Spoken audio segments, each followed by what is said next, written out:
Politics. It's ugly, petty, revolting. Now, sometimes you might be tempted to participate. You might vote. Not because there's anything worth voting for, but because you are desperately trying to vote against the greater of two evils. But when you vote for the lesser of two evils, you're still voting for evil. And you know it. But hey, that's the system we have. Those are the options. What else can you do? You could vote for a third party and lose, and end up being abused by the two major political parties anyway. Hardly a solution. Despite what you constantly hear from government and the mainstream media, your vote is not your voice. It's a hollow sham, and you know it. The establishment gives you a couple of power-happy, opportunistic crooks to choose from, and after you pick one, they tell you that you consented to whatever happens after that. Americans may laugh at those countries which have elections, but where there's only one corrupt megalomaniac on the ballot. But putting two corrupt megalomaniacs on the ballot isn't any better. No, you're not free. No, your vote doesn't count. No, the ruling class doesn't care what you want. And it is a ruling class. For all the rhetoric about representatives doing the will of the people, and the most ridiculous one, we are the government. You know they don't care what you want. In their game, they have all the power, and you have none. If they mistreat you, rob you, abuse you, betray you, and sell you out, what are you going to do about it? Wait a few years and then vote for the other crook who will then do the same thing to you? The whole game, the facade, the joke of democracy is designed to keep you helpless, forever wasting your time and effort hoping for a political solution. But there is none. You know we will never suddenly vote away corruption and injustice, suddenly have politicians who do the right thing and institute peace, freedom, and justice for all. So what? Are we just doomed? Is this the best we can do? Is this the best we can hope for? Hell no. But if you want something different, something better, then you need to get your mind out of the complete crap you've been taught to believe.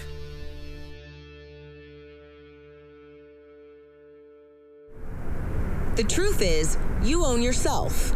No one has a right to your life, your body, your time and energy, or the fruits of your labor without your consent. Of course, if someone commits aggression against you, trying to assault or rob you, you have the right to defend yourself. But you do not have the right to be the aggressor, the one who starts a fight. This is called the non-aggression principle, and even if you've never heard it called that, most of us learned this when we were little children. Don't hurt people, and don't take their stuff. Simple. So far, all of this may seem pretty obvious, and you're probably thinking, well, who would disagree with that? It's how most people think and act in their day-to-day lives. However, while most people understand the concepts of live and let live and peaceful coexistence, almost everyone has been taught to believe that there's an exception when it comes to politics and government. We've been taught that so-called lawmakers and law enforcers have the right to do things that the rest of us don't, that it's legitimate and necessary for government to tax and control you and me, even if we're not threatening or harming anyone. The truth is so easy to say, but so hard for most people to hear, because it goes against what you have heard all your life from parents, teachers, politicians, and the talking heads on TV. The truth is, no election, no constitution, no political ritual, nothing can give anyone the moral right to rule. They have no right to rule you, and you have no obligation to obey. The beast that calls itself government is merely made up of people. Just people. They have no special virtues. They have no special wisdom. And they have no special rights. In fact, those that gravitate towards positions of power are some of the worst people in the world, and the last people you should listen to or obey. They call their commands law, and they call their extortion taxes, and they tell you that disobeying, breaking the law, makes you a bad person. As if disobeying the arbitrary crap issued by a bunch of crooked politicians is the equivalent of disobeying the commands of the gods. So, do you feel shame and guilt if you break the law? Do you think that whether you're a good person depends on whether you're a law-abiding taxpayer? Because it doesn't. Obviously, you shouldn't steal stuff, assault people, and things like that. But it's not because somebody wrote a law about it. It's because those things are inherently wrong. And when using violence against non-violent people becomes legal and is carried out by agents of government, it's still wrong. You can call it taxation, or law enforcement, or national defense, but committing aggression against another is still immoral. Indeed, the worst atrocities in history were legal and were carried out by law enforcers. So, am I saying that you shouldn't respect the law? Am I saying that you shouldn't respect the authority of government? Yes, that is exactly what I am saying. Do you really want to let a bunch of politicians tell you what is right and wrong instead of using your own moral compass, your conscience? Why would you let some of the worst people in the world tell you what you should and shouldn't do? You have a mind, you have a heart. Use them. Because if you think and talk and act as if they have the right to rule you and everyone else, if you think and talk and act as if we all have an obligation to pay tribute to these crooks and obey their every whim, if you look down on those who try to avoid being robbed and who do things which are peaceful but illegal, if you vote and beg to have politicians robbing and controlling your fellow man, then you are enabling and empowering your own abusers and giving your blessing to your own victimization and the victimization of everyone else around you. Stop acting as an accomplice to liars and crooks, thugs and thieves. We are taught that if government wasn't dominating and controlling us, we would all behave like stupid, violent animals. As if a peaceful society is only possible because of the benevolence and wisdom of politicians. That's not just a lie, it's a ridiculous lie.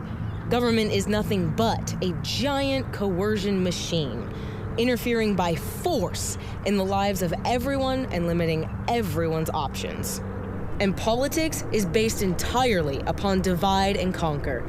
Those in power want all of us to be at odds with each other, to be divided by race, sex, age, income, religion, nationality, and so on.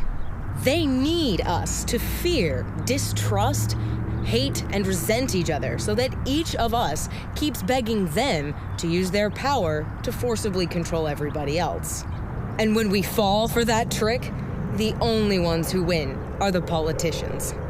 Those in government get their power from you, from your vote, your compliance, your obedience, your words, or even just from your silence.